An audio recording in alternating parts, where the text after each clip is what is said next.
Assalamualaikum warahmatullahi wabarakatuh. Salam sejahtera untuk kita semua. Om Swastiastu, Namo Buddhaya, Salam Kebajikan. Selamat siang, Bapak dan Ibu. Kami dari PT Gasi The Payroll Service Specialist penyelenggara jasa penggajian ingin mengucapkan terima kasih atas kehadiran Bapak dan Ibu pada webinar kami kali ini. Melayani 81 klien terkemuka di Indonesia, Gasi memiliki repositori pengetahuan penggajian yang ingin kami bagi melalui Gasi Webinar yang kami rencanakan akan kami lakukan secara berkala.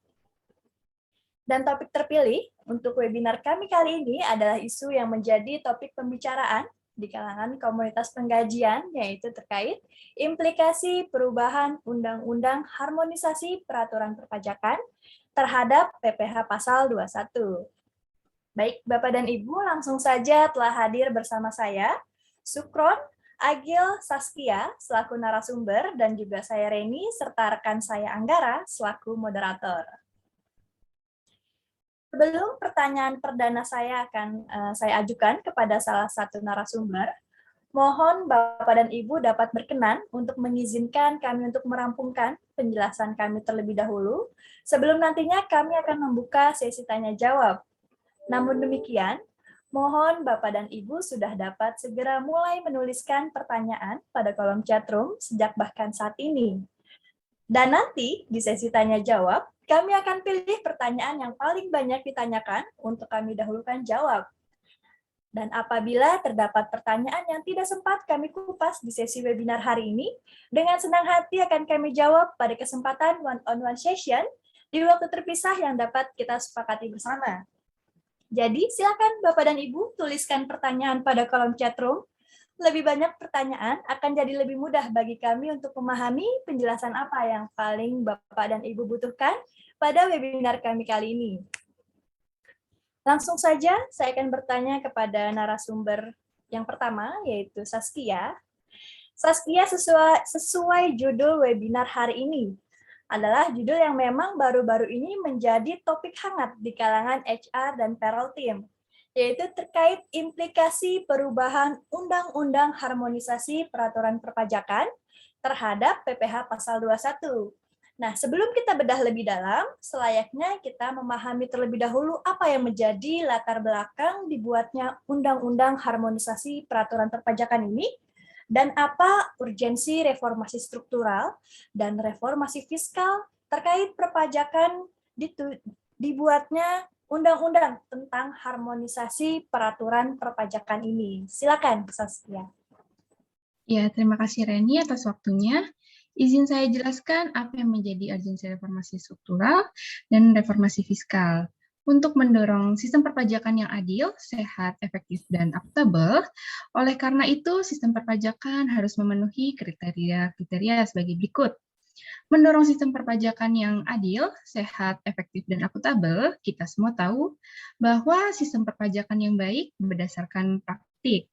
Sistem perpajakan yang bisa menciptakan netralitas, artinya distorsi yang muncul akibat tidak menimbulkan sebuah distorsi yang kemudian menuju kepada kegiatan yang tidak produktif atau terjadinya kebocoran dari pajak. Perpajakan yang baik sistemnya harus efisien, di mana biaya untuk mencapai kepatuhan atau compliance, cost-nya harus minimal mungkin. Sistem perpajakan juga harus menciptakan stabilitas, di mana penerimaan pajak itu memadai atau terjaga dan terus berkelanjutan. Kemudian, perpajakan juga perlu untuk memberi kepastian dan kesederhanaan, di mana administrasi perpajakan tidak boleh rumit, jadi harus makin mudah, simple, sederhana pada kepastian hukum. Sistem perpajakan yang baik juga merupakan harus sistem yang memberikan efektivitas dan keadilan, di mana instrumen kebijakan bisa menciptakan redistribusi dari resources kepada hal yang makin equitable atau makin seimbang, dan juga untuk menciptakan resources alokasi yang makin baik. Dan yang terakhir, sistem perpajakan yang baik adalah yang sifatnya fleksibel. Karena kan dunia sudah mulai berubah ya dari demografinya, teknologi, dan globalisasi, dan juga dari berbagai aspek-aspek lain. Seperti terjadinya natural disaster, seperti pandemi COVID, Inilah yang membutuhkan untuk kita terus melihat sistem perpajakan yang secara teliti dan terus-menerus harus diperbaiki. Seperti itu, Reni. Baik, terima kasih Saskia untuk penjelasannya. Jadi Bapak dan Ibu, seperti yang sudah dijelaskan oleh Saskia sebelumnya, bahwa latar belakang dari dibuatnya Undang-Undang Harmonisasi Peraturan Perpajakan ini tentunya dikarenakan dunia berubah, serta terjadinya perubahan teknologi, globalisasi, dan juga berbagai aspek lain, yang dimana sistem perpajakan tentunya harus terus-menerus dilakukan perbaikan untuk mendorong sistem perpajakan yang adil, sehat, efektif, dan akuntabel. Lalu selanjutnya Saskia, lalu apa tujuan dan harapan dengan adanya reformasi perpajakan ini? Silakan Saskia untuk penjelasannya. Ya, terima kasih Reni atas waktunya. Izin saya jelaskan apa sih yang menjadi tujuan adanya peraturan ini, serta apa tujuan dan diterbitkannya peraturan ini, yaitu agar basis pajak yang kuat dan makin merata, yaitu konsumsi tumbuh, pendapatan per kapita masyarakat semakin tinggi, sehingga pendapatan per kapita masyarakat semakin tinggi, yang mana penerimaan negara memadai, resiko APBN rendah, dan rasio hutang juga terjaga. Dan untuk jangka panjang, dapat mencapai resiko APBN rendah dan resiko utang juga terjaga, yang mana mendorong untuk investasi, penciptaan lapangan kerja, dan mendorong kemudahan dalam berusaha. Seperti itu, Reni. Baik, terima kasih Saskia untuk penjelasannya. Jadi Bapak dan Ibu dapat kita simpulkan ketika basis pajak kita kuat dan makin merata, tentu saja pendapatan per kapita masyarakat akan semakin tinggi, sehingga dapat menyebabkan penerimaan negara memadai serta resiko APBN akan merendah, dan juga rasio hutang akan lebih terjaga dengan adanya reformasi perpajakan ini. Sebelum saya lanjutkan, mengingatkan kembali kepada Bapak dan Ibu, silakan Bapak dan Ibu sejak sekarang sudah dapat mulai menuliskan pertanyaan pada kolom chat room. Lebih banyak pertanyaan akan jadi lebih mudah bagi kami untuk memahami penjelasan apa yang paling relevan bagi Bapak dan Ibu pada webinar kami kali ini. Baik, masih dengan Saskia. Lalu reformasi pajak seperti apa yang dilakukan untuk mencapai tujuan tersebut? Silakan penjelasannya, Saskia. Ya, terima kasih Reni. Mari kita lihat urgensi reformasi perpajakan di Indonesia. Pertama, basis pajak di Indonesia harus makin dijaga dan makin kuat serta merata, sehingga penerimaan tidak tergantung pada satu sektor tertentu atau beberapa sektor tertentu, sementara sektor yang lain tidak memberikan kontribusi dan juga adanya suatu basis perpajakan yang bisa terus dijaga. Konsumsi masyarakat tumbuh per kapita makin tinggi ini menjadi salah satu faktor basis pada kita tentunya yang makin meningkat. Namun, jika peraturannya tidak memungkinkan suatu collab kapabilitas yang baik, ini juga jadi basis yang tidak bisa potensinya direalisir. Pertumbuhan ekonomi kita yang terus relatif tinggi, yang mendorong investasi dan mendorong lapangan kerja dan kemudian berusaha, itu akan menjadi suatu proses untuk terus mencapai pembangunan yang berkelanjutan. Untuk mencapai ini, APBN harus sehat demi kelanjutannya, di mana penerimaan negara memadai. Rasio perpajakan menjadi salah satu indikatornya dan risiko APBN harus semakin terjaga, yaitu rendah dan relatif manageable. Demikian juga dengan rasio hutang yang harus terus terjaga dengan baik. Seperti itu, Reni. Baik, terima kasih Saskia untuk penjelasannya. Di awal tadi Saskia menjelaskan bahwa latar belakang dibuatnya Undang-Undang Harmonisasi Peraturan Perpajakan ini untuk menuju pajak yang adil, sehat, efektif, dan akuntabel. Lalu bisakah Saskia jelaskan kepada kami bagaimana menuju pajak yang adil, sehat, efektif, dan akuntabel tersebut? Silakan Saskia. Ya, terima kasih Reni. Menuju pajak yang adil, sehat, efektif, dan akuntabel merupakan cita-cita atau tujuan reformasi perpajakan, di mana ini terdiri dari reformasi kebijakan, termasuk legislasinya, dan yang kedua, reformasi dari sisi administrasi. Ibu dan Bapak sekalian, reformasi kebijakan juga tentu mendukung dan memperkuat APBN agar terus sehat dan berkelanjutan.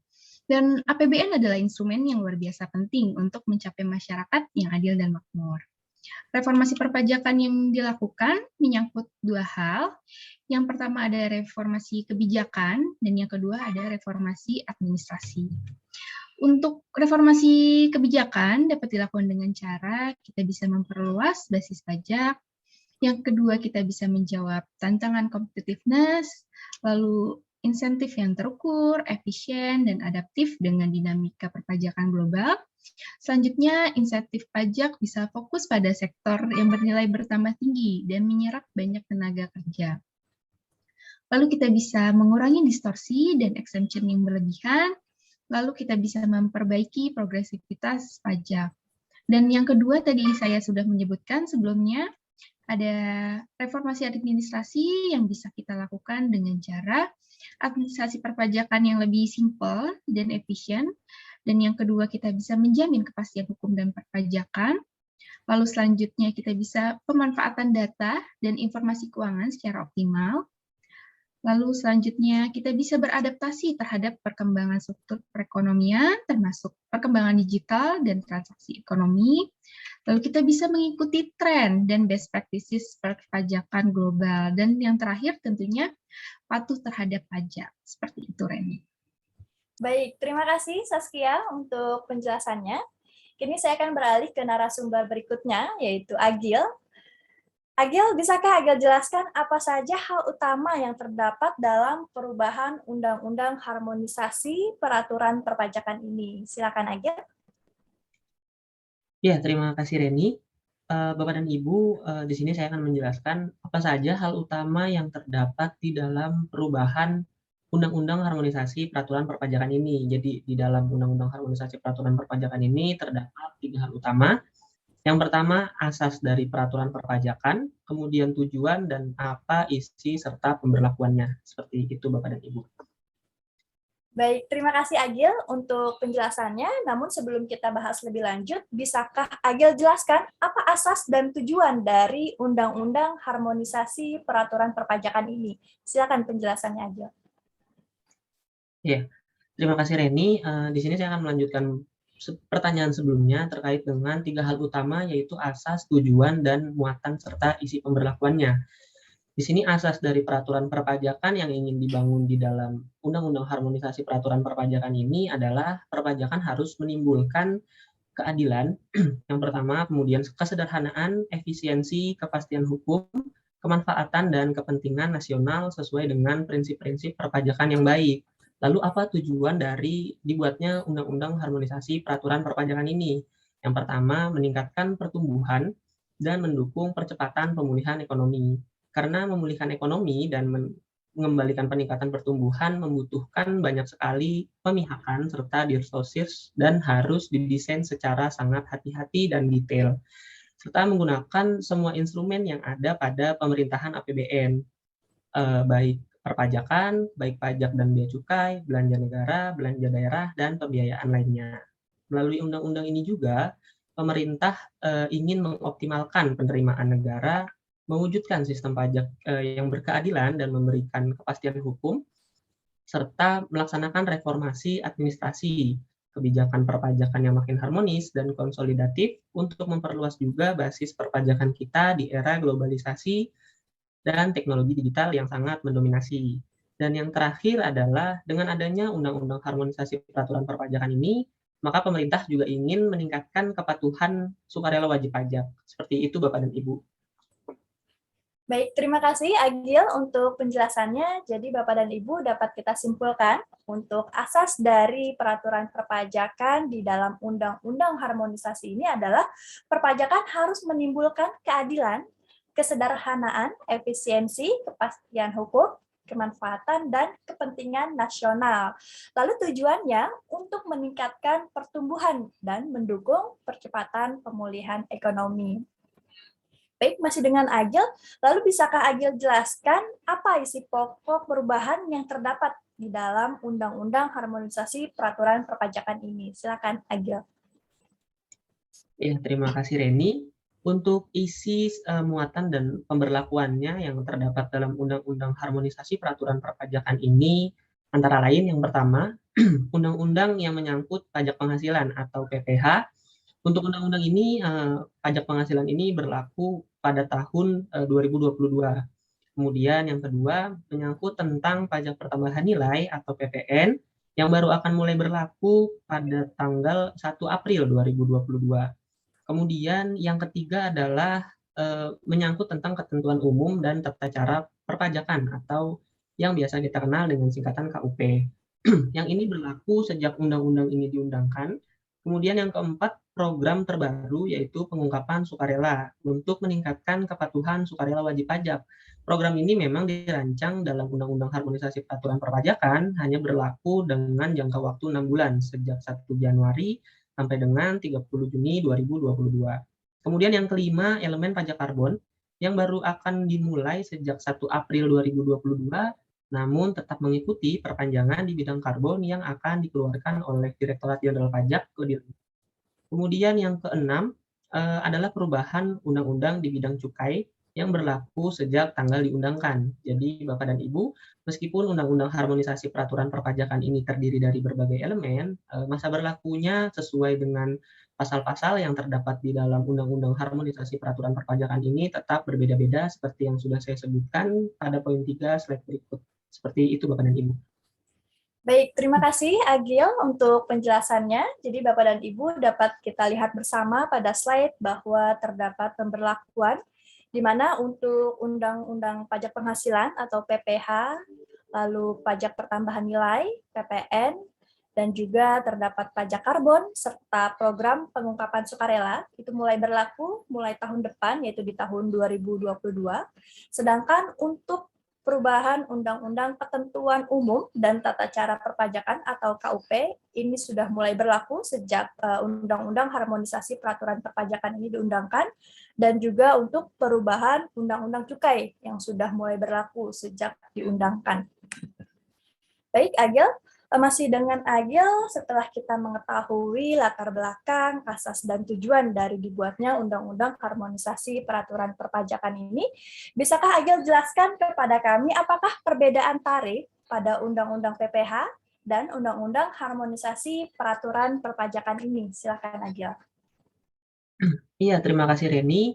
Setelah kita mengetahui apa saja latar belakang, kemudian isi, tujuan, serta tanggal pemberlakuan dari undang-undang yang terdapat di dalam UU HPP ini, di sini saya juga akan memberikan informasi terkait dengan perubahan yang berimplikasi kepada pajak penghasilan atau PPH 21 terutama. Perubahannya dapat dilihat pada slide berikut. Jadi untuk tarif 5% di sini terdapat perbandingan antara Undang-Undang Pajak Penghasilan dengan Undang-Undang Harmonisasi Peraturan Perpajakan. Yang mana pada lapis tarif pertama, pada Undang-Undang Pajak Penghasilan atau UU PPH, lapis tarif pertama yaitu 5% dengan rentang penghasilan 0 sampai dengan 50 juta berubah menjadi 0 sampai dengan 60 juta pada Undang-Undang Harmonisasi Peraturan Perpajakan. Berlaku juga untuk tarif selanjutnya, yaitu tarif lapis kedua 15% pada Undang-Undang Pajak Penghasilan atau UU PPH, rentang penghasilan yang berada pada tarif 15% yaitu 50 sampai dengan 250 juta berubah menjadi 60 sampai dengan 250 juta. Perubahan lainnya untuk lapis tarif ketiga pada tarif 25% memang tidak terdapat perubahan Bapak dan Ibu. Jadi perubahan lainnya yaitu pada lapisan tarif keempat yang mana memang pada Undang-Undang Pajak Penghasilan atau UU PPH hanya tarif tertinggi berada di tarif 30% dengan rentang penghasilan di atas 500 juta. Namun terdapat perubahan serta penambahan tarif pada Undang-Undang Harmonisasi Peraturan Perpajakan yang mana tarif tertingginya menjadi 35%, kemudian untuk tarif 30% yaitu rentang penghasilan 500 juta sampai dengan 5 miliar. Dan untuk rentang penghasilan tarif tertinggi 35% yaitu di atas 5 miliar rupiah. Perubahan ini memang jelas memberikan keberpihakan kepada masyarakat yang pendapatannya relatif rendah. Juga menciptakan bracket baru untuk yang memiliki penghasilan lebih tinggi agar dapat membayar pajak lebih tinggi. Inilah yang disebut sebagai asas keadilan dan gotong royong. Namun perlu diperhatikan juga Bapak dan Ibu, jadi pada Undang-Undang Harmonisasi Peraturan Perpajakan ini tidak yang terdapat perubahan dan berimplikasi kepada pajak penghasilan atau PPH 21 itu hanyalah perubahan rentang penghasilan pada lapisan tarif ke-1 dan lapisan tarif kedua, serta lapisan tarif keempat dan penambahan tarif bracket baru, dan tidak terdapat perubahan PTKP dalam Undang-Undang Harmonisasi Peraturan Perpajakan ini. Seperti itu Bapak dan Ibu. Baik, terima kasih Agil untuk penjelasannya. Jadi Bapak dan Ibu dapat kita lihat bersama pada slide bahwa terlihat dengan jelas perbedaan antara tarif yang terdapat pada Undang-Undang PPH dan Undang-Undang HPP, di mana di lapisan pertama, sebelumnya untuk rentang penghasilannya diatur 0 sampai dengan 50 juta, namun pada Undang-Undang Harmonisasi Peraturan Perpajakan ini terdapat penambahan rentang penghasilan, yaitu 0 sampai dengan 60 juta. Begitu juga dengan lapisan kedua, yang sebelumnya pada Undang-Undang PPH untuk rentang penghasilan 50 sampai 250 juta dikenakan tarif 15%, namun pada Undang-Undang Harmonisasi Peraturan Perpajakan ini berubah menjadi untuk rentang penghasilan di atas 60 juta sampai dengan 250 juta.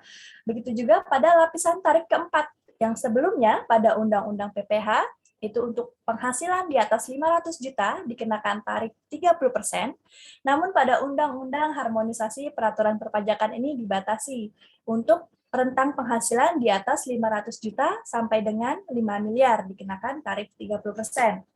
Dan juga terdapat tarif baru di Undang-Undang Harmonisasi Peraturan Perpajakan ini, yaitu tarif 35% yang akan dikenakan untuk seseorang karyawan yang mendapatkan penghasilan di atas 5 miliar rupiah. Baik, Agil, setelah kita mengetahui bersama perbedaan antara tarif di Undang-Undang PPH dan Undang-Undang HPP, bisakah Agil berikan penjelasan kepada kami bagaimana contoh perhitungannya? Silakan, Agil. Ya, terima kasih Reni. Bapak dan Ibu, sebelumnya saya menjelaskan terkait dengan perubahan tarif atau rentang penghasilan yang terdapat pada Undang-Undang Pajak Penghasilan ke Undang-Undang Harmonisasi Peraturan Perpajakan. Di sini juga saya akan menjelaskan terkait dengan ilustrasi perhitungan atau simulasi perhitungan pajak penghasilan orang pribadi dengan asumsi perhitungan untuk status wajib pajak, lajang atau TK0.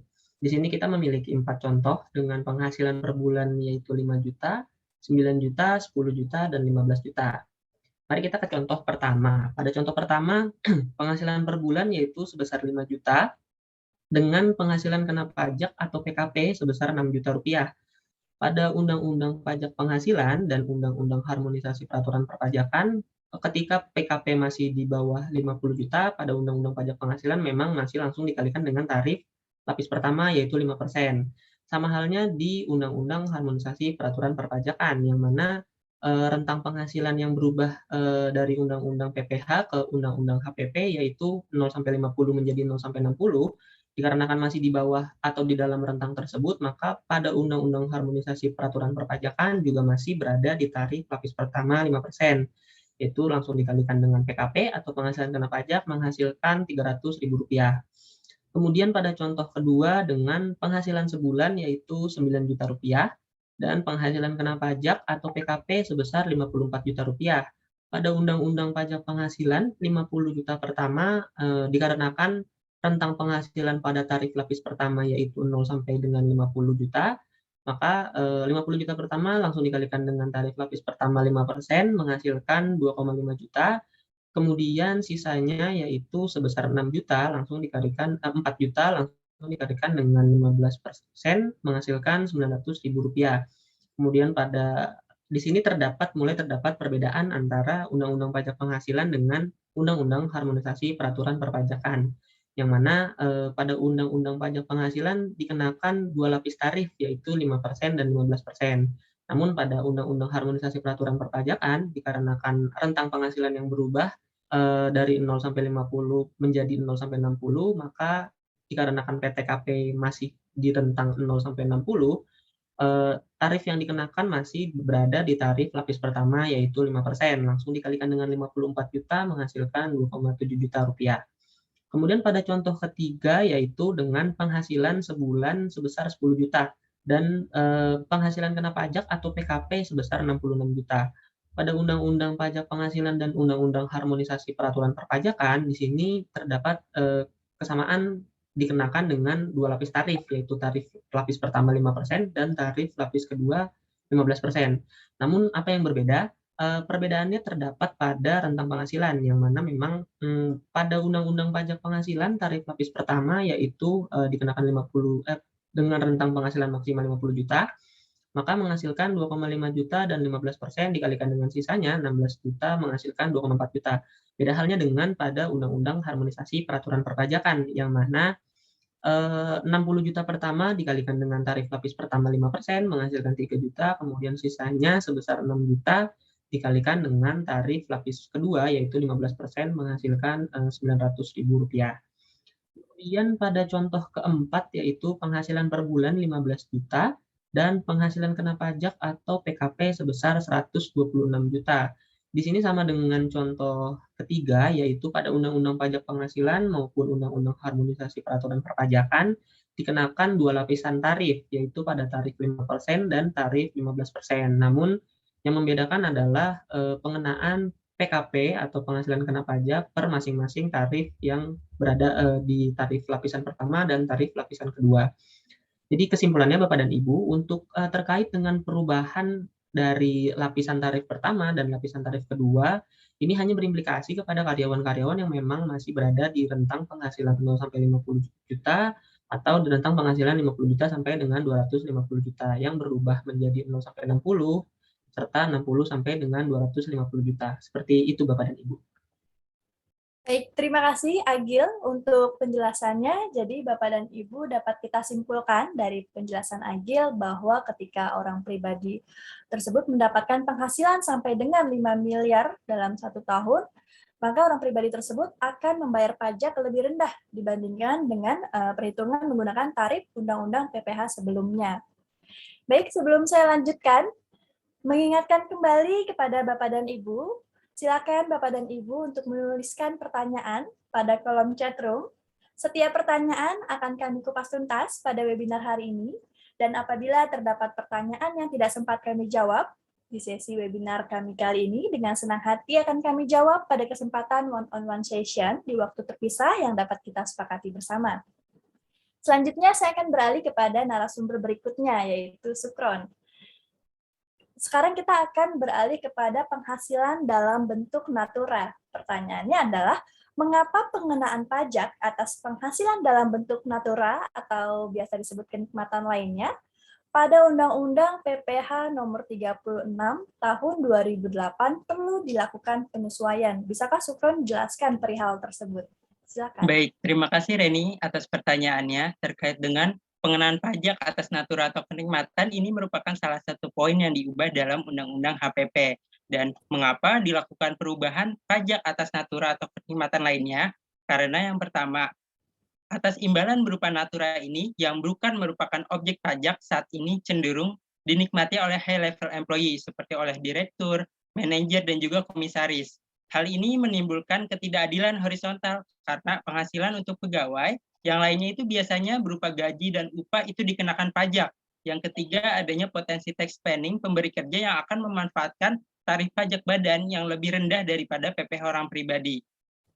Oleh sebab itu, pengenaan pajak atas natura itu dilakukan perubahan dari yang sebelumnya non-taxable dan non-deductible menjadi taxable dan deductible. Seperti itu, Reni. Baik, terima kasih Sukron untuk penjelasannya. Lalu, apakah perbedaan antara Undang-Undang PPh nomor 36 tahun 2008 dengan Undang-Undang Harmonisasi Peraturan Perpajakan ini? Silakan Sukron.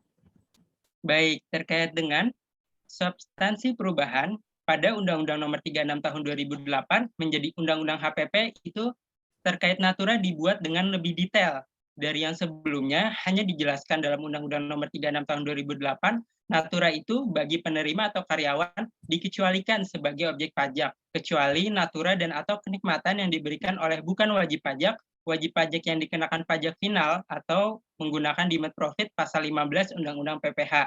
Bagi pemberi kerja, natura tidak dapat dibiayakan atau non-deductible, kecuali natura dan atau kenikmatan bagi seluruh pegawai serta penggantian atau imbalan dalam bentuk natura dan kenikmatan di daerah tertentu yang berkaitan dengan pelaksanaan pekerjaannya.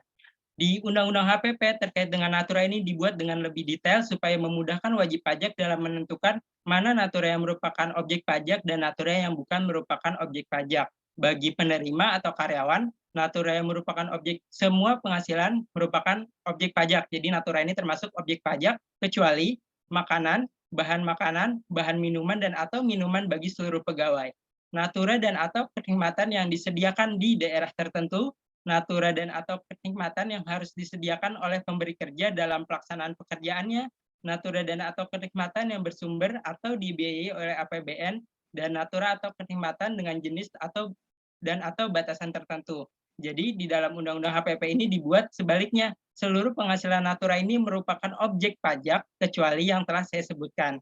Dan pengaturan lebih lanjut ini akan diatur berdasarkan peraturan pemerintah. Seperti itu, Reni. Baik, terima kasih Sukron untuk penjelasannya. Lalu selain yang sudah dipaparkan sebelumnya terkait dengan Undang-Undang Harmonisasi Peraturan Perpajakan, adakah perubahan peraturan yang perlu menjadi perhatian kita bersama? Silakan. Ya, baik.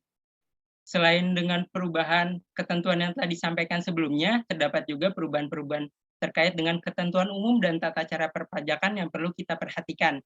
Yang pertama terkait dengan penggunaan NIK sebagai NPWP orang pribadi. Dalam hal ini, untuk integrasi basis data kependudukan dengan sistem administrasi perpajakan, ini dilakukan bertujuan untuk memudahkan wajib pajak orang pribadi dalam melaksanakan pemenuhan hak dan kewajibannya, demi kesederhanaan administrasi dan juga demi kepentingan nasional. Jadi nantinya terkait dengan NPWP ini akan menggunakan NIK sebagai nomor induk kependudukannya sebagai nomor pokok wajib pajak. Ini direncanakan dilakukan pada tahun 2022. Namun Bapak dan Ibu tidak perlu khawatir terkait dengan penggunaan NIK ini sebagai NPWP, tidak serta-merta menyebabkan orang pribadi itu jadi wajib membayar pajak, karena untuk pembayaran pajak itu tetap didasarkan atau dikurangkan dengan PTKP, penghasilan setahun dikurangkan dengan PTKP, atau bagi pengusaha itu peredaran bruto di atas 500 juta. Jadi Bapak dan Ibu tidak perlu khawatir apabila NIK ini menjadi NPWP, tetap ada pengurang berupa PTKP dan juga pengurang berupa peredaran bruto tertentu. Yang kedua yang perlu kita perhatikan terkait dengan perubahan pada Undang-Undang HPP ini adalah perubahan pada besaran sanksi pada saat pemeriksaan dan sanksi dalam upaya hukum. Jadi jika kita bandingkan atau kita compare antara Undang-Undang KUP dan Undang-Undang HPP ini mengalami penurunan. Ini bertujuan untuk keadilan dan kepastian hukum.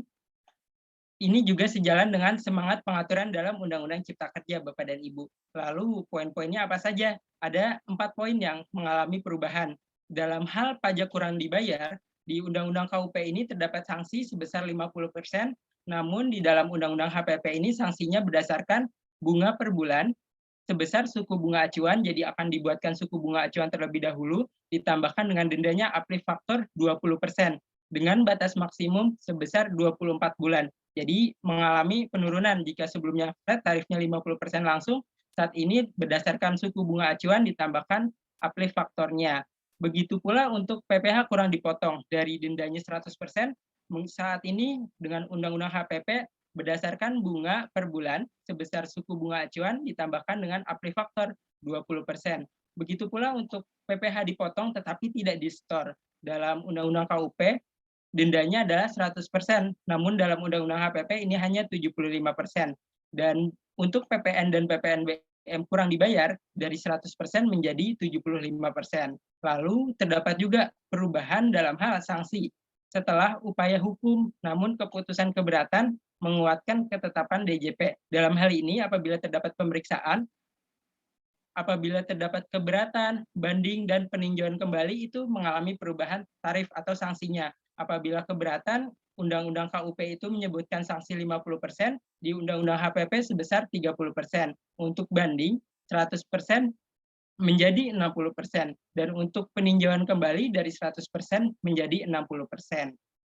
Poin berikutnya perlu kita perhatikan terkait dengan perubahan ketentuan umum perpajakan adalah terkait dengan kuasa wajib pajak. Jadi di dalam Undang-Undang HPP ini disebutkan secara detail kembali atau diperdetail terkait dengan kuasa wajib pajak. Jadi untuk keadilan dan kepastian hukum, kuasa wajib pajak dapat dilakukan oleh siapapun, seperti dapat dilakukan oleh konsultan atau orang lainnya sepanjang memenuhi persyaratan kompetensi menguasai bidang perpajakan.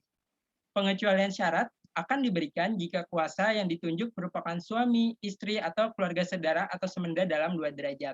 Dan yang terakhir yang perlu kita perhatikan juga terkait dengan penegakan hukum pidana, pajak ini mengedepankan pemulihan kerugian pendapatan negara. Maksudnya apa? Jadi penegakan hukum ini demi keadilan dan kepastian hukum hingga tahap persidangan wajib pajak masih diberikan kesempatan untuk mengembalikan kerugian tersebut pada pendapatan negara dengan cara membayar pokok dan juga sanksi. Nah, jika telah dibayarkan pokok dan sanksi ini akan menjadi pertimbangan untuk dituntut tanpa dilakukan penjatuhan pidana penjara. Dan juga terdapat perubahan pada sanksi yang harus dibayarkan. Akibat pidana pajak kealpaan ini, jika kita bandingkan pada Undang-Undang KUP ini mengalami penurunan. Pada Undang-Undang KUP, kita harus membayar pokok pajak, ditambahkan sanksi 3 kali pajak kurang dibayar, namun di Undang-Undang HPP ini mengalami penurunan, sanksinya hanya 1 kali pajak kurang dibayar. Dan untuk pidana akibat pajak kesengajaan, di Undang-Undang KUP ini membayarkan pokok pajak dan ditambahkan dengan sanksi sebesar 3 kali. Untuk Undang-Undang HPP juga sama, sanksinya 3 kali, jadi pada poin ini tidak mengalami perubahan. Dan untuk pidana pajak akibat pembuatan faktur pajak atau bukti potong PPh fiktif, ini mengalami peningkatan tarif atau sanksinya mengalami peningkatan.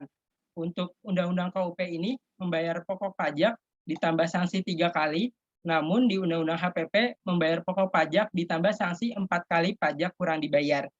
Itu 4 poin utama yang perlu kita perhatikan juga di dalam Undang-Undang HPP ini.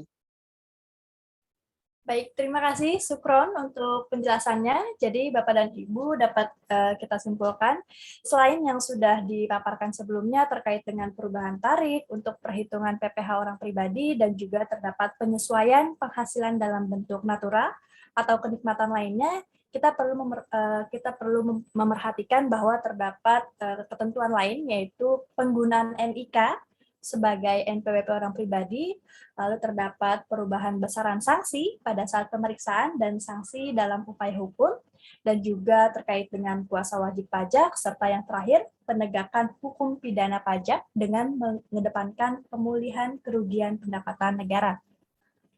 Baik, Bapak dan Ibu, jelang saya meminta Sukron kembali untuk memberikan rangkuman ringkas dan kesimpulan atas bincang-bincang kita hari ini. Mengingatkan kembali kepada Bapak dan Ibu masih tersisa beberapa menit untuk menuliskan pertanyaan pada kolom chatroom. Setiap pertanyaan akan kami kupas tuntas pada webinar kali ini dan izinkan kami untuk menjawab pertanyaan yang paling banyak ditanyakan terlebih dahulu. Dan apabila terdapat pertanyaan yang tidak sempat kami jawab pada sesi webinar hari ini, dengan senang hati akan kami jawab pada kesempatan one-on-one session di waktu terpisah yang dapat kita sepakati bersama. Nah, silakan, Sukron, berikan rangkuman dan kesimpulan atas bincang-bincang tips and trik penggajian kita hari ini. Silakan. Ya, baik. Terima kasih, Reni. Terkait dengan rangkuman webinar kita hari ini, yang pertama, kita perlu mengetahui bahwa terdapat perubahan pada Undang-Undang HPP, yaitu dengan adanya urgensi reformasi struktural dan juga reformasi fiskal yang bertujuan untuk membangun sistem perpajakan yang lebih adil, lebih sehat, lebih efektif, dan juga lebih akuntabel. Dalam hal kaitannya dengan PP Pasal 21, terdapat perubahan pada tarif pajak. PP Pasal 21, terdapat perubahan pajak atas natura atau kenikmatan lainnya, dan juga terdapat perubahan pada ketentuan umum terkait dengan perpajakan. Seperti itu, Reni. Baik, terima kasih Sukron atas rangkuman dan kesimpulan yang diberikan. Bapak dan Ibu, kita jelang sesi tanya jawab, dan rekan saya Anggara akan membacakan pertanyaan terpilih untuk kita bahas bersama. Silakan Anggara. Ya, terima kasih Reni. Selamat siang Bapak dan Ibu. Selamat datang di sesi webinar kami hari ini. Sebelumnya saya ingin menyampaikan terima kasih karena Bapak dan Ibu sudah berkenan hadir serta meluangkan waktunya ya. Kita sudah berada di agenda tanya jawab, di mana sudah masuk beberapa pertanyaan di tempat kami di sini. Ya, saya mulai saja untuk pertanyaan pertama ya, Bapak dan Ibu, dari Dimas. Dimas bertanya, apa tujuan diterbitkannya Undang-Undang Harmonisasi Peraturan Perpajakan ini? Silahkan. Ya, terima kasih Bapak Dimas. Undang-undang tentang harmonisasi peraturan perpajakan yaitu memiliki 4 tujuan utama, yaitu yang pertama memperluas basis pajak, yang kedua menciptakan keadilan, kesetaraan, dan kepastian hukum, lalu yang ketiga memperkuat administrasi perpajakan, dan yang terakhir meningkatkan kepatuhan. Seperti itu Bapak Dimas. Baik, terima kasih Saskia. Jadi Bapak Dimas, setelah kita persempit ya, atau kita rangkum tujuan diterbitkannya undang-undang ini terdiri dari 4 tujuan utama seperti apa yang tadi Saskia sampaikan. Baik, pertanyaan selanjutnya dari Cindy Librata. Pertanyaannya adalah untuk Natura apa saja yang akan dikenakan objek pajak? Apakah penyediaan perumahan atau welfare tiket untuk pulang ke kota atau ke negara asal akan menjadi objek pajak? Dalam hal ini baik ekspatriat atau pegawai yang direlokasi ke kota tertentu. Ya, silakan. Ya, baik. Saya akan mencoba menjawab pertanyaan dari Ibu Cindy terkait dengan Natura. Untuk mengingat pemahaman kita kembali, mungkin saya akan ulang penjelasan terkait dengan Natura. Natura ini secara definisi kenikmatan ya Bu ya. Jadi kenikmatan lainnya yang diterima bukan dalam bentuk uang. Jadi diterima oleh wajib pajak ini bukan dalam bentuk uang. Dan di dalam Undang-Undang HPP ini dilakukan perubahan untuk seluruhnya merupakan objek pajak. Jadi secara umum objek semuanya akan dijadikan sebagai objek pajak atau akan dikenakan pajak, kecuali apabila salary komponen yang akan diberikan ke karyawan tersebut merupakan pengecualian yang dikecualikan dari objek pajak. Jadi jika merujuk ke pertanyaannya Ibu Cindy tadi, apakah penyediaan perumahan atau welfare tiket untuk pulang ke kota atau negara asal akan menjadi objek pajak? Jawabannya adalah iya, akan menjadi objek pajak. Karena natura yang diberikan ini bukan merupakan natura yang dikecualikan. Kita kembali lagi untuk natura-natura apa saja yang dikecualikan dari objek pajak ya Bu ya. Untuk natura yang dikecualikan ini kan makanan atau bahan makanan, bahan minuman, dan atau minuman bagi seluruh pegawai. Natura atau kenikmatan yang disediakan di daerah tertentu. Natura dan atau kenikmatan yang harus disediakan oleh pemberi kerja dalam pelaksanaan pekerjaan. Natura dan atau kenikmatan yang bersumber atau dibiayai APBN atau APBD. Natura atau kenikmatan dengan jenis atau batasan tertentu. Jadi, salary komponen yang diberikan oleh Ibu Cindy kepada karyawan ini tidak termasuk pengecualian 5 kategori ini. Jadi, salary komponen tersebut merupakan objek pajak. Seperti itu, Ibu Cindy. Baik itu diberikannya kepada ekspatriat maupun pegawai yang pegawai lokal, pegawai orang Indonesia.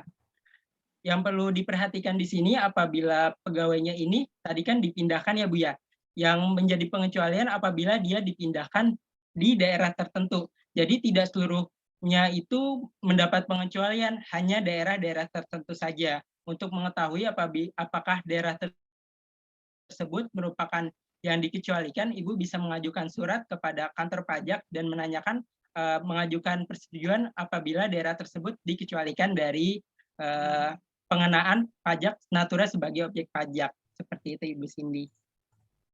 Ya baik, terima kasih Supan untuk penjelasannya.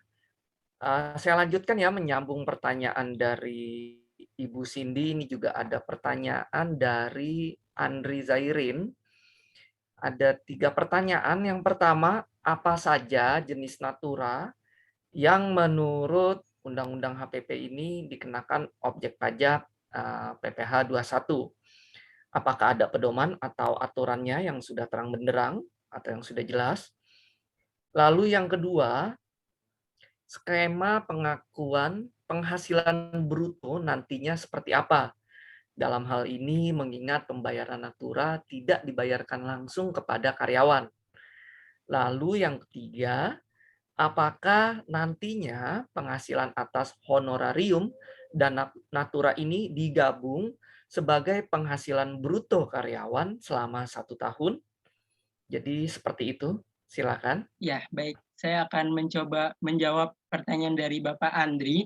Jadi ini pertanyaannya untuk poin pertama itu mirip ya pertanyaannya, apa saja jenis natura yang menurut Undang-Undang HPP dikenakan objek pajak. Ini seperti yang telah saya sampaikan sebelumnya, jadi seluruhnya merupakan objek pajak kecuali yang dikecualikan 5 kategori ini. Lalu terkait dengan skema pengakuan penghasilan bruto nantinya seperti apa? Karena ini seluruhnya merupakan objek pajak, itu nanti akan dicatatkan sebagai taxable, jadi akan dicatatkan sebagai biaya karyawan. Dan ini di dalam bukti potong 1721A1 itu kita bisa lihat pada row 5 ini ada terkait dengan natura atau kenikmatan lainnya. Jadi natura dan kenikmatan lainnya ini akan masuk ke row 5 tersebut. Dan untuk rupiahnya seperti apa? Ini natura ini atau kenikmatan lainnya ini kita akan ubah nominalnya sesuai dengan harga yang berlakunya. Misalnya harga beras atau makanan bahan pokok itu 100.000, maka 100.000 itu yang akan dikenakan pajak gitu. Seperti itu, Pak. Lalu apakah nantinya penghasilan atas honorarium dan natura digabungkan sebagai penghasilan bruto karyawan selama setahun? Jawabannya adalah iya, akan digabungkan, namun terdapat perbedaan row antara natura dan honorarium. Jadi di dalam bukti potong 1721A1 di situ ada row untuk honorarium dan juga terdapat row untuk natura atau kenikmatan lainnya. Jadi terdapat jawabannya adalah digabungkan namun berbeda row. Untuk row honorarium itu masuk di row 4. Honorarium dan imbalan lain sejenisnya. Namun untuk natura, mohon maaf, bukan row 5 namun di row 6. Penerimaan dalam bentuk natura atau kenikmatan lainnya. Seperti itu, Pak Andri. Baik, terima kasih Sukron untuk jawaban yang diberikan ya. Saya akan lanjutkan ke pertanyaan berikutnya, yaitu dari Sufon, di mana dalam hal ini bertanya apakah GASI akan membuat webinar khusus untuk perubahan PPh 21 di tahun 2022 mendatang, seperti menjelaskan simulasi perubahannya. Ya, dalam hal ini Bapak Sufon, akan ada kemungkinan GASI akan menyelenggarakan kembali ya di tahun 2022 nanti terkait dengan perubahan PPh 21 ini beserta penjelasan simulasi perubahannya. Seperti itu, ditunggu saja flyer webinar kami mendatang ya Bapak Sufon terkait hal ini. Baik, Halo, saya Pak Anggara. lanjutkan. Ya, Suara saya terdengar, Pak? terdengar. Oh ya, izin menambahkan Pak Anggara. Ini sebenarnya menambahkan juga jawaban dari Bang Sukron atas pertanyaan dari Bapak Andri Zairin. Jadi memang karena ini levelnya dari peraturan yang sudah terbit ini adalah undang-undang begitu ya. Jadi tentunya kan ada peraturan di bawahnya yang nantinya akan memperjelas dari bagaimana penerapan undang-undang ini. Jadi memang kita dari GASI juga masih menunggu petunjuk pelaksanaan tentunya dari undang-undang ini, dan terkait juga dengan natura nantinya juga pastinya akan ada petunjuk lebih teknisnya bagaimana cara kita untuk memperhitungkan dari natura juga. Dan juga terkait dengan pertanyaan Ibu Sufon, kemungkinan juga ketika misalkan nanti dari peraturan pemerintahnya sudah terbit untuk petunjuk pelaksanaan teknisnya, kita juga akan menyelenggarakan lagi untuk webinar yang serupa begitu. Itu tambahannya Pak Anggara, silakan. Ya, terima kasih Arman. Mohon maaf sebelumnya kepada Ibu Sufnya saya salah menyebutkan gender tadi. Baik, saya lanjutkan ya ke pertanyaan berikut yang sudah masuk. Berikutnya dari Fahmi di sini. Bagaimana pengaturan fringe benefit atau natura di Undang-Undang HPP ini? Silakan.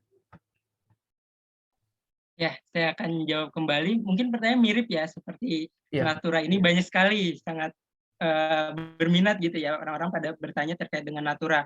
Jadi pertanyaannya bagaimana pengenaan pajak atas natura ini bisa saya sampaikan bahwa natura ini dikategorikan sebagai objek pajak kecuali hal-hal yang dikecualikan. 5 hal kategori tersebut tadi.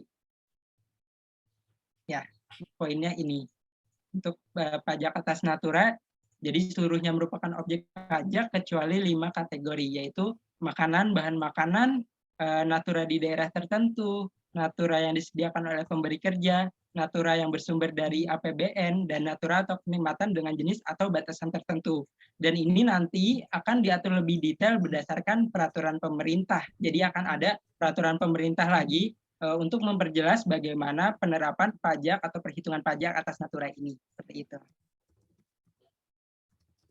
Ya baik, terima kasih Sukron. Jadi terkait hal tersebut ya, tadi diatur di pasal 4, pasal 6, dan pasal 9 ya Sukron ya. Untuk lebih jelasnya Bapak dan Ibu juga dapat melihat ke pasal-pasal tersebut. Baik, sebelum saya melanjutkan ke pertanyaan berikutnya, mungkin terdapat Bapak dan Ibu yang baru saja bergabung di sesi webinar kami hari ini. Jika Bapak dan Ibu sudah memiliki pertanyaan, dapat segera menuliskan pertanyaannya di chat room kami. Baik, saya lanjutkan pertanyaan berikutnya dari Rana. Apa tujuan diubahnya tarif atau bracket pajak penghasilan orang pribadi ya pada Undang-Undang HPP ini? Silakan. Ya, terima kasih Anggara dan Ibu Rana. Untuk tujuan diubahnya atau berubahnya tarif bracket PPh orang pribadi yang terdapat di dalam Undang-Undang Harmonisasi Peraturan Perpajakan ini. Sebetulnya secara umum perubahan ini bertujuan untuk meningkatkan keadilan serta mengedepankan keberpihakan pemerintah terhadap masyarakat yang berpenghasilan menengah ke bawah. Yang mana memang pada pasal ini batasan bawah ya untuk penghasilan yang dikenakan pajak yang awalnya pada Undang-Undang Pajak Penghasilan hanya berjumlah 50 juta rupiah naik menjadi 60 juta rupiah di dalam Undang-Undang Harmonisasi Peraturan Perpajakan. Dan batasan atas tarif yang sebelumnya hanya maksimal di angka 30% ditingkatkan menjadi 35% dengan penghasilan di atas 5 miliar rupiah. Seperti itu Anggara dan Ibu Rana. Ya, terima kasih Agil. Ya, jadi memang pada penjelasan kami di awal ya, tujuan dari undang-undang ini adalah untuk meningkatkan keadilan ya Bapak dan Ibu serta mengedepankan keberpihakan pemerintah khususnya dalam hal ini bagi masyarakat yang berpenghasilan menengah ke bawah. Seperti itu. Ya, saya lanjutkan ke pertanyaan berikutnya. Dari Arfian, apakah terdapat ketentuan yang mengatur tentang upaya pencegahan penghindaran pajak pada Undang-Undang HPP ini? Silakan. Ya, terima kasih Bapak Arfian. Jadi terdapat upaya mencegah penghindaran pajak, Bapak, dengan diterapkannya metode yang sesuai dengan International Best Practice yang diatur dalam perubahan pasal 18 ayat 1 Undang-Undang PPh. Hal ini merupakan upaya antisipasi untuk mencegah penghindaran pajak melalui pembebanan biaya pinjaman yang berlebihan yang saat ini diatur hanya dengan pembatasan perbandingan utang dengan modal.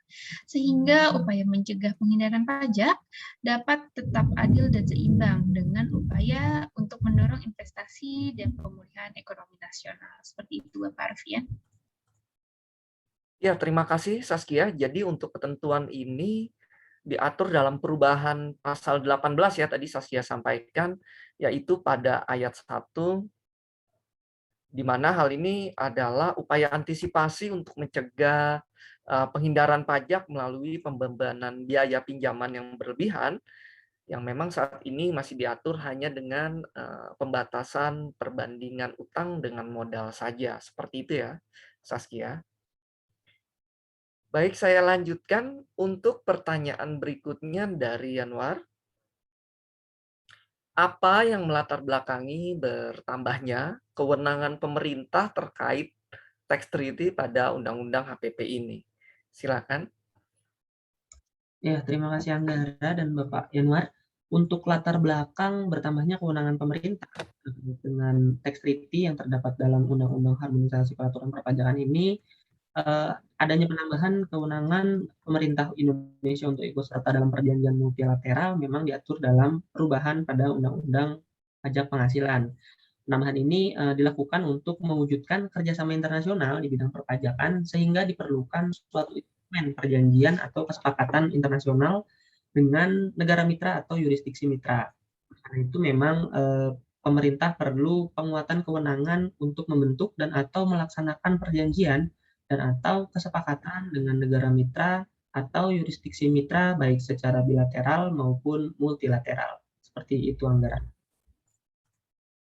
Ya, terima kasih Agil. Jadi memang ya yang melatar belakangi ini salah satunya untuk mewujudkan kerjasama internasional ya Agil ya tadi di bidang perpajakan khususnya seperti itu. Baik, saya lanjutkan ke pertanyaan berikut dari Farhan. Apa tujuan pemberlakuan NIK atau nomor induk kependudukan menjadi NPWP, nomor pokok wajib pajak, bagi wajib pajak orang pribadi, dan apakah pemberlakuan tersebut mengakibatkan setiap wajib pajak orang pribadi harus membayar pajak? Silakan. Ya, terima kasih Farhan atas pertanyaannya terkait dengan pemberlakuan NIK ya. Pemberlakuan NIK menjadi NPWP bagi wajib pajak orang pribadi. Dan apakah pemberlakuan tersebut akan menyebabkan orang pribadi karena memiliki NIK harus membayarkan pajaknya seperti itu. Jadi tujuannya pemberlakuan NIK menjadi NPWP ini untuk integrasi basis data kependudukan. Jadi saat ini kan ada NIK, ada NPWP, jadi itu akan dilakukan integrasi basis data kependudukan dengan sistem administrasi perpajakan yang bertujuan untuk agar mempermudah wajib pajak orang pribadi dalam melaksanakan pemenuhan hak dan kewajiban terkait dengan perpajakannya.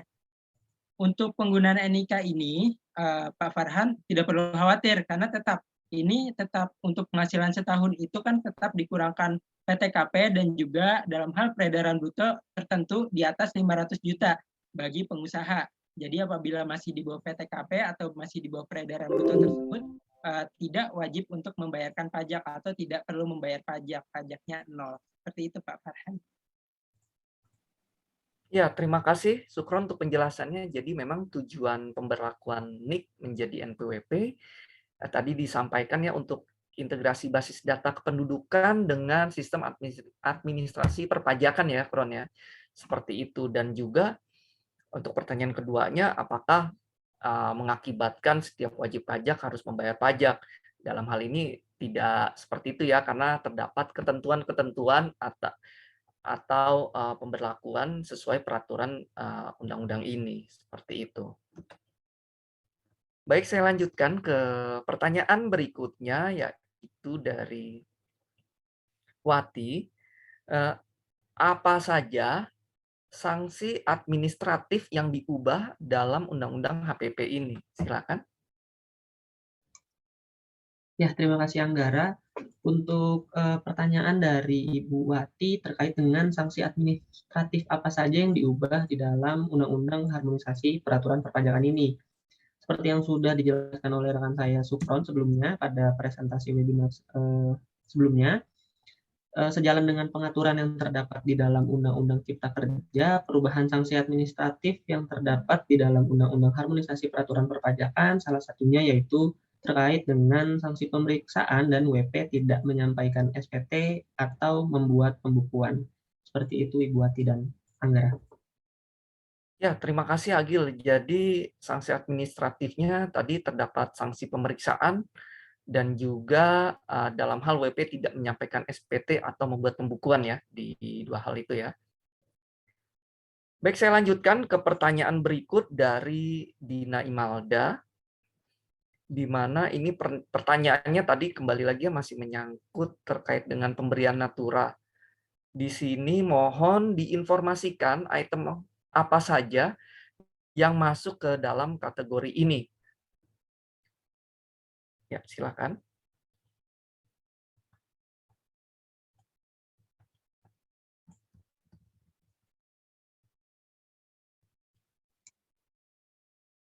Ya, Anggara, mohon maaf Anggara bisa diulang pertanyaannya. Tadi sedikit gangguan koneksi. Untuk pertanyaan berikutnya dari Dina Imalda terkait dengan natura ya. Beliau minta diinformasikan item apa saja yang masuk ke dalam kategori ini, ke kategori natura tentunya.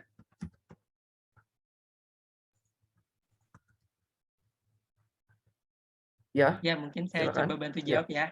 Jadi item-item apa saja yang masuk dalam kategori natura? Jadi di dalam Undang-Undang HPP seluruh penghasilan yang diterima oleh pegawai atau karyawan itu merupakan objek pajak. Jadi natura juga termasuk ke dalam objek pajak, kecuali hal-hal yang 5 kategori tersebut dikecualikan. Yang mungkin pertanyaan sama seperti pertanyaan-pertanyaan sebelumnya, jadi seluruhnya merupakan objek pajak kecuali 5 kategori ini. Jika masuk ke dalam 5 kategori ini, maka dia salary komponen tersebut bukan merupakan objek pajak. Seperti itu, Bang Anggara. Oke, baik. Terima kasih, Sukron. Jadi kita mengacu ke UHPP ini ya, ke 5 kategori ini ya pada nantinya. Seperti itu. Baik, saya lanjutkan ke pertanyaan berikutnya. Berikutnya dari Alan. Bagaimana ketentuan terkait dengan kuasa wajib pajak berdasarkan Undang-Undang HPP ini? Silakan. Baik, saya akan mencoba menjawab pertanyaan dari Alan terkait dengan ketentuan kuasa wajib pajak. Jadi di Undang-Undang HPP ini dibuat lebih rinci lagi dari undang-undang sebelumnya. Jadi di Undang-Undang HPP pasal 32 itu setiap orang yang ditunjuk menjadi kuasa wajib pajak harus mempunyai kompetensi tertentu dalam aspek perpajakan, kecuali apabila kuasa wajib pajak tersebut merupakan suami, istri, atau keluarga saudara, atau semenda sampai dengan derajat kedua. Ketentuan ini bertujuan untuk menyesuaikan dengan putusan Mahkamah Konstitusi juga nomor 63 tahun 2017. Sehingga kesimpulannya kuasa wajib pajak ini dapat dilakukan oleh siapapun, seperti oleh konsultan atau pihak lainnya, sepanjang memenuhi persyaratan sesuai dengan persyaratan yang disebutkan di pasal 32 tersebut. Seperti itu, Bang Anggara. Ya, terima kasih, Sukron. Jadi poinnya dalam hal ini setiap orang ya untuk kuasa wajib pajak diperbolehkan dengan persyaratan mempunyai kompetensi tertentu dalam aspek perpajakan ya, seperti itu.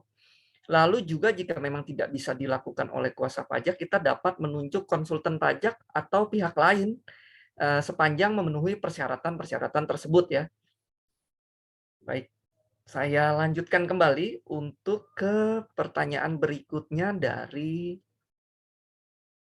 Naomi. Apakah terdapat perubahan terkait dengan pelaksanaan pemeriksaan bukti permulaan? Silakan. Ya, terima kasih Anggara dan terima kasih Bu Nomi atas pertanyaannya. Pertanyaannya yaitu apakah terdapat perubahan terkait dengan pelaksanaan bukti permulaan yang terdapat di dalam Undang-Undang Harmonisasi Peraturan Perpajakan ini. Jadi terdapat perubahan Ibu Nomi. Perubahannya yaitu terkait dengan penambahan satu ayat sebagai penegasan PPNS DJP yang merupakan petugas pelaksana pemeriksaan bukti permulaan. Seperti itu Ibu Nomi dan Anggara. Ya, terima kasih Agil. Jadi ini memang terdapat perubahan ya untuk pelaksanaannya tadi di penambahan satu ayat ya, di mana dalam hal ini ditegaskan kembali untuk PPNS DJP yang bertindak sebagai petugas pelaksana pemeriksaan bukti permulaan. Seperti itu ya Gil ya. Baik, saya lanjutkan ke pertanyaan berikutnya, yaitu dari Niar. Apa tujuan pengaturan perluasan ultimum remedium hingga ke tahap persidangan Undang-Undang HPP ini? Silakan. Baik, saya akan mencoba menjawab terkait dengan tujuan ya Pak. Tujuan adanya perluasan ultimum remedium terkait dengan peraturan perpajakan. Seperti itu, Bang Anggara, benar? Betul, Sukron. Jadi tujuannya pengaturan ini ke tahap persidangan itu bisa dilihat pada pasal 44B Undang-Undang HPP, khususnya pada ayat 2, poin A, B, dan C. Jadi tujuan perluasan ini bukan untuk pemenjaraan, namun lebih kepada bagaimana kerugian pendapatan negara dapat dipulihkan. Jadi ini demi keadilan dan kepastian hukum hingga tahap persidangan, wajib pajak diberikan kesempatan untuk mengembalikan kerugian pada pendapatan negara dengan membayarkan pokok, pajak, dan juga sanksi. Ini dilakukan sebagai pertimbangan untuk dituntut tanpa penjatuhan pidana penjara. Dan terdapat perubahan juga pada sanksi-sanksi yang harus dibayarkan seperti yang telah kami sampaikan pada webinar kami sebelumnya. Jadi tujuannya dibuatkan ultimum remedium hingga ke tahap persidangan supaya tujuannya agar pendapatan negara itu dapat dipulihkan terlebih dahulu. Seperti itu, Bang Anggara. Ya, terima kasih Sukron. Jadi untuk perluasan ultimum remedium ini dapat dilihat tadi di pasal 44B ya, di Undang-Undang HPP ini khususnya pada ayat 2 dan ayat terbarunya 2A, 2B, dan 2C. Seperti itu. Dan wajib pajak di sini diberikan kesempatan untuk mengembalikan kerugian pada pendapatan negara ya, dengan membayar pokok pajak dan sanksi pastinya. Seperti itu. Ya, saya lanjutkan ke pertanyaan berikutnya dari Dea. Apakah perubahan tarif pajak penghasilan ini berlaku surut? Silakan.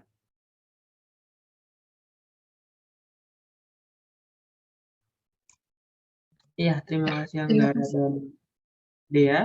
Untuk pertanyaan terkait apakah perubahan tarif PPh yang terdapat dalam Undang-Undang Harmonisasi Peraturan Perpajakan ini berlaku surut. Jawabannya tidak, karena perubahan tarif dan bracket PPh orang pribadi ini baru akan mulai berlaku sejak Januari tahun 2022, Ibu Dea. Terima kasih Anggara dan Ibu Dea. Ya, terima kasih Agil. Jadi memang tidak berlaku surut ya, baru digunakan nanti di tahun mendatang di tahun 2022. Oke, baik. Saya akan melanjutkan ke pertanyaan berikut dari Irsyad. Apabila terdapat upaya hukum keberatan tahun pajak 2019 yang diajukan keberatannya sebelum Undang-Undang HPP ini diundangkan, dan hasil keberatannya dikeluarkan setelah Undang-Undang HPP ini diundangkan, maka tarif sanksi mana nih yang berlaku 50% atau 30%? Silakan. Ya, baik. Saya akan mencoba menjawab pertanyaan tersebut.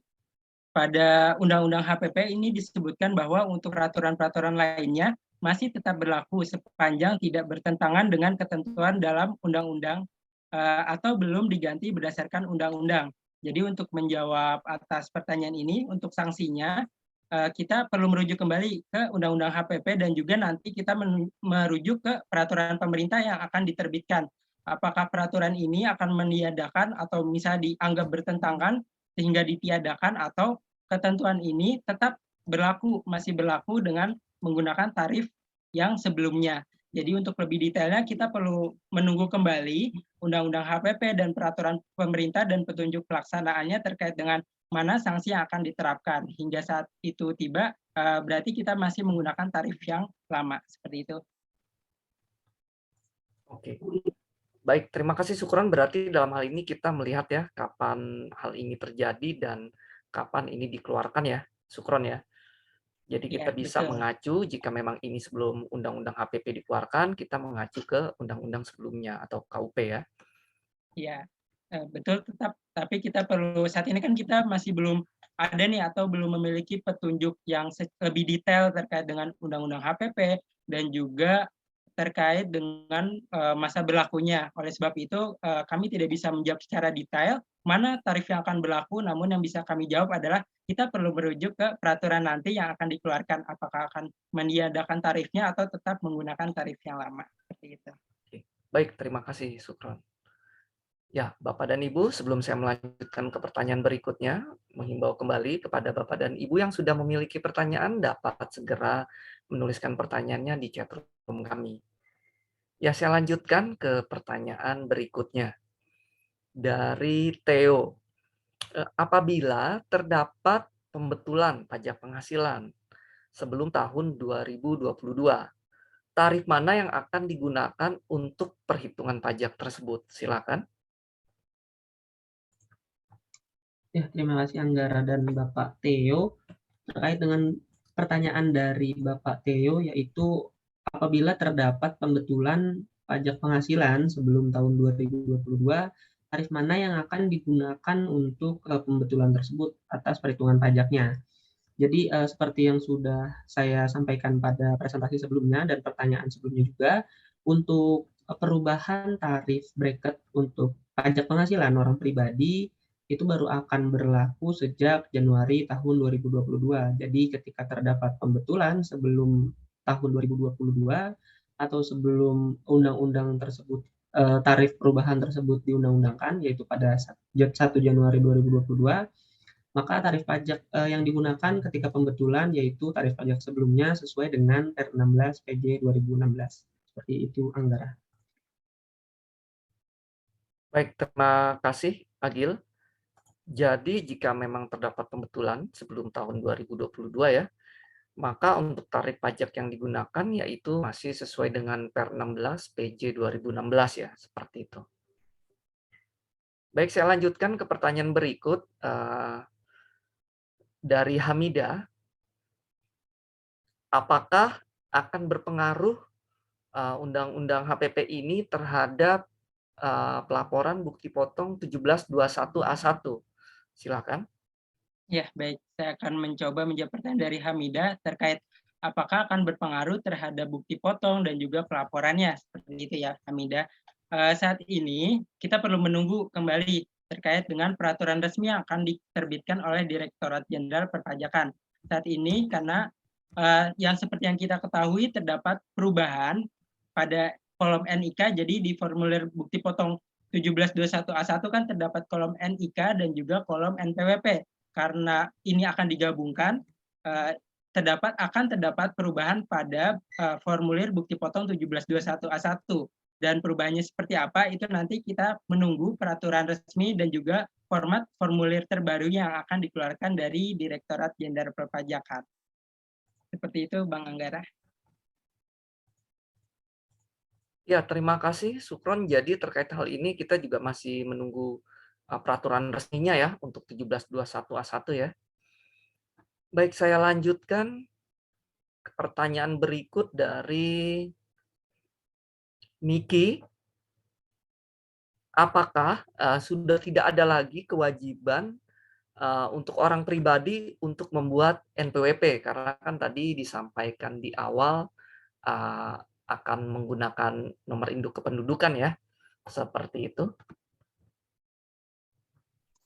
Ya, terima kasih Anggara dan terima kasih Ibu Niki atas pertanyaannya. Untuk pertanyaan dari Ibu Niki yaitu apakah sudah tidak ada kewajiban lagi bagi orang pribadi untuk membuat NPWP?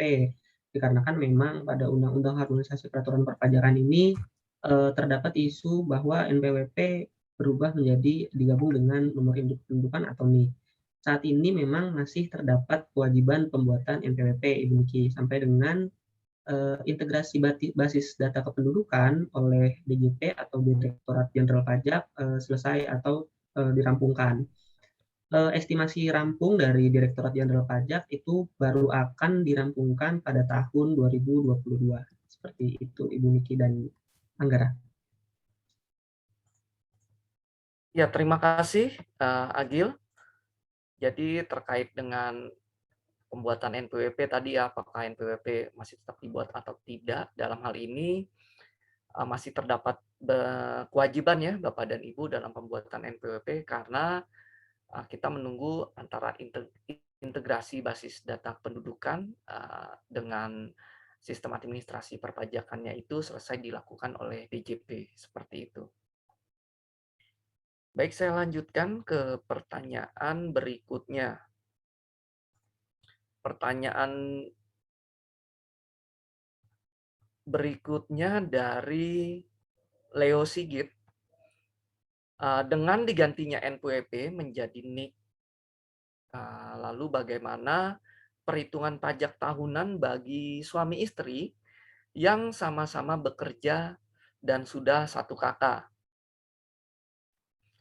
Dan juga ada tambahan, masih menyangkut pertanyaan ini dari Reinhardt.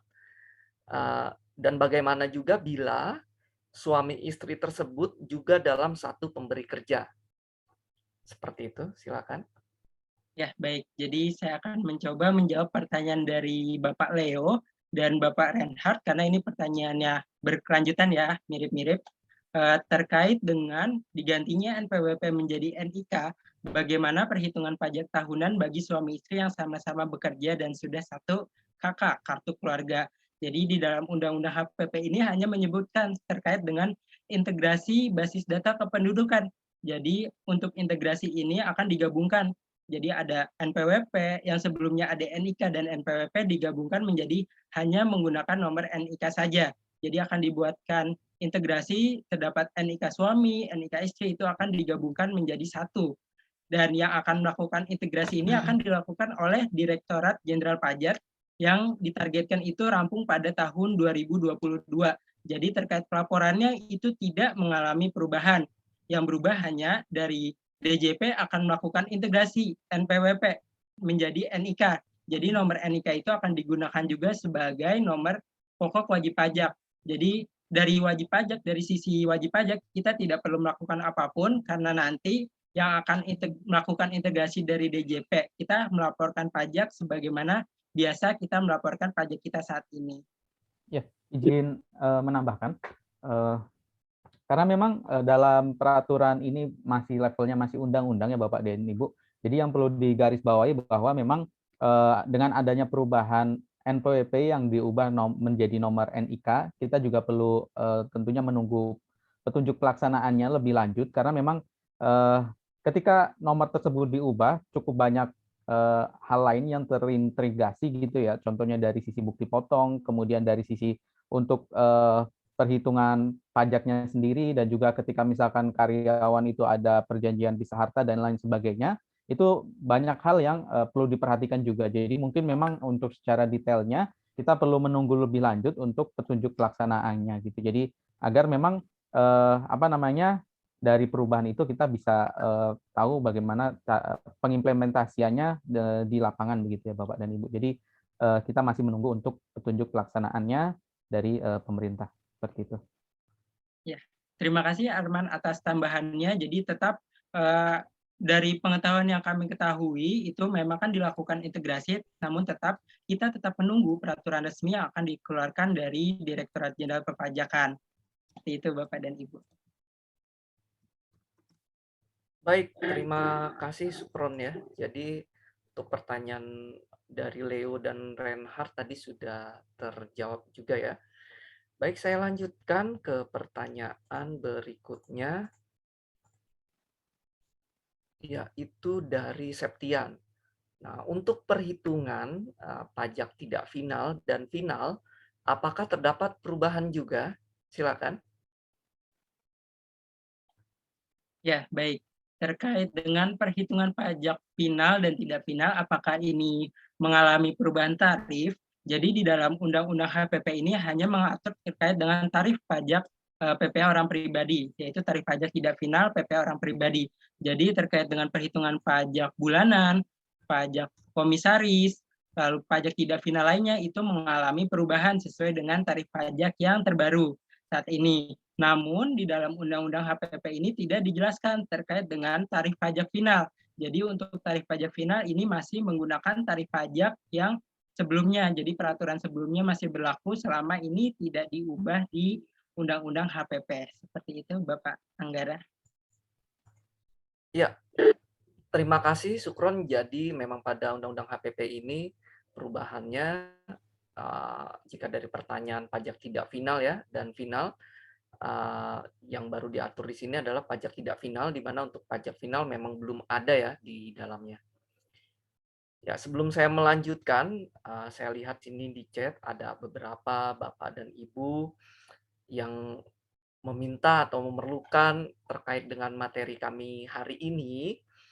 Itu Bapak dan Ibu dapat menuliskan nama, instansi, beserta email ya Bapak dan Ibu untuk nantinya akan kami kirimkan materi webinar kami hari ini kepada Bapak dan Ibu. Sekali lagi, nama, instansi, dan email seperti itu. Ini saya coba tuliskan ya di sini nama, instansi, dan email. Oke.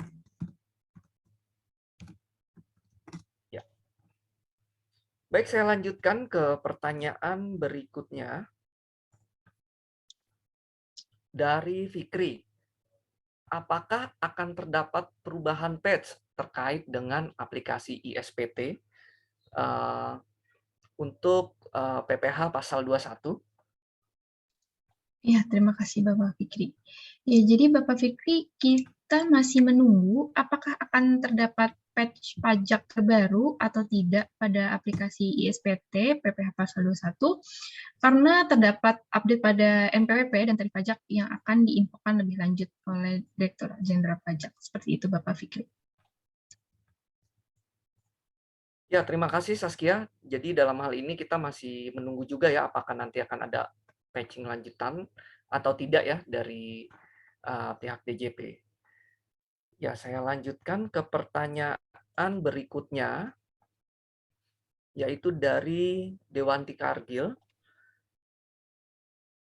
Ya, beliau menanyakan melanjutkan ya pembahasan mengenai digantinya NPWP menjadi NIK. Dalam hal ini, bagaimana perlakuan peraturan tersebut terhadap karyawan ekspat ya, yang baru di-assign ke Indonesia? Silakan.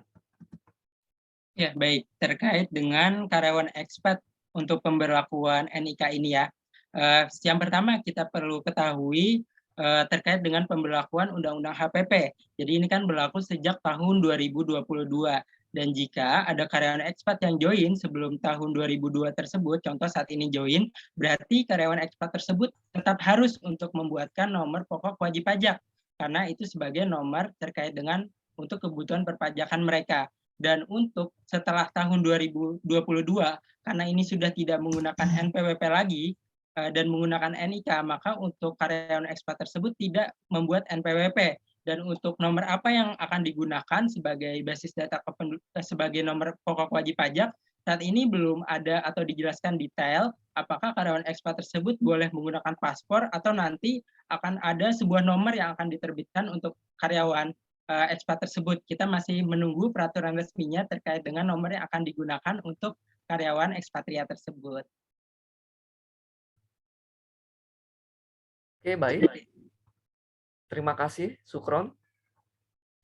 Jadi seperti itu ya, Ibu Dewanti terkait dengan karyawan ekspat pada nantinya. Ya, saya lanjutkan ke pertanyaan berikutnya, yaitu dari Effendi.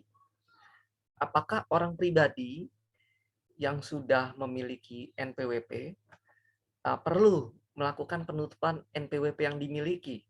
Silakan. Ya, terima kasih Bapak Effendi. Untuk pertanyaan Bapak terkait yang sudah memiliki NPWP, apakah perlu menutup NPWP itu sendiri? Jadi tidak perlu Bapak untuk menutup NPWP seperti yang sudah disampaikan sebelumnya, karena akan ada integrasi data yang dilakukan oleh Direktorat Jenderal Pajak. Seperti itu Bapak Effendi.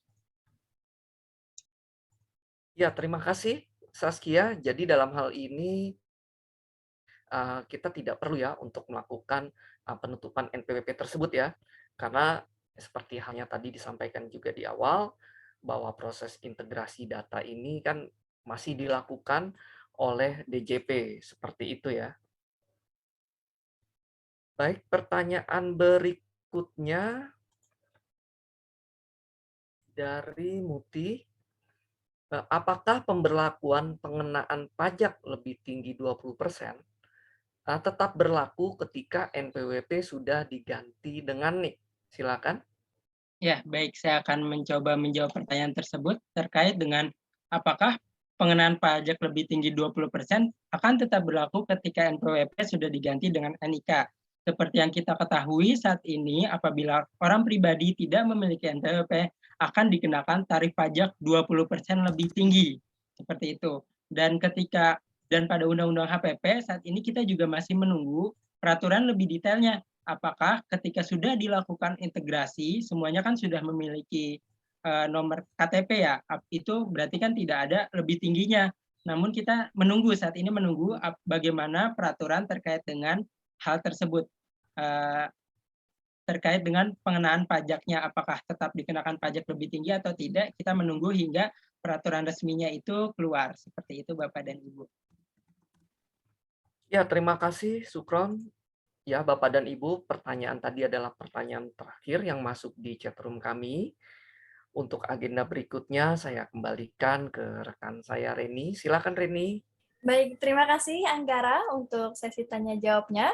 Mengingatkan kembali kepada Bapak dan Ibu yang mungkin membutuhkan materi atau PPT slide webinar kami kali ini, silakan tuliskan nama Bapak dan Ibu, instansi, dan juga alamat email pada kolom chat, yang kemudian kami akan kirimkan materi untuk webinar hari ini.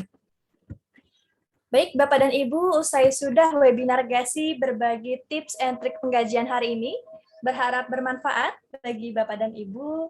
Lalu izinkan kami untuk menyampaikan bahwa kami akan mengirimkan kuesioner yang dapat Bapak dan Ibu isikan, kemudian kirimkan kembali kepada kami, terutama agar kami paham bagaimana kami bisa menyelenggarakan webinar yang lebih baik lagi, karena memang kami merencanakan untuk menjalankan webinar GASI berbagi pengetahuan penggajian ini secara berkala.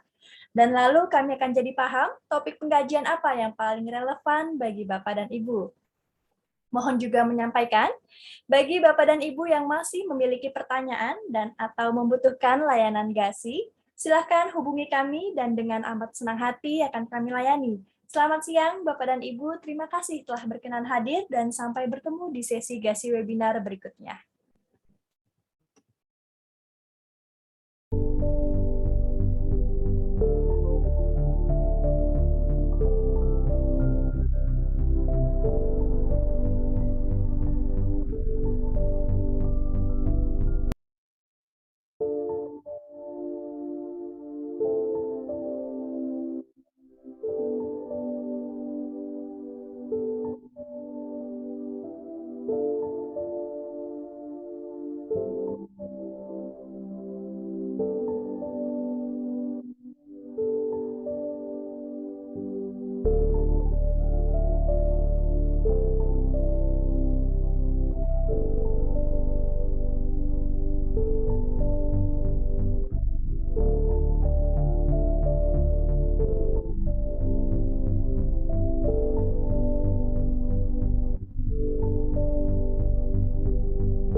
sore, Ibu Yeni. Apakah ada yang bisa kami bantu, Ibu?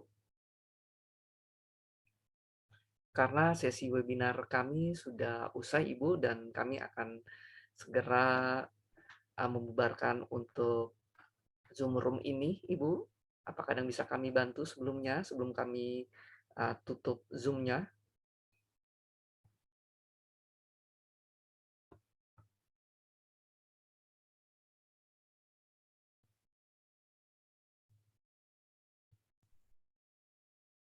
Oke. Baik, jika begitu kami mohon izin Ibu Yeni untuk membubarkan sesi Zoom di webinar kami hari ini. Selamat sore, terima kasih sudah berpartisipasi di webinar kami hari ini, Bu.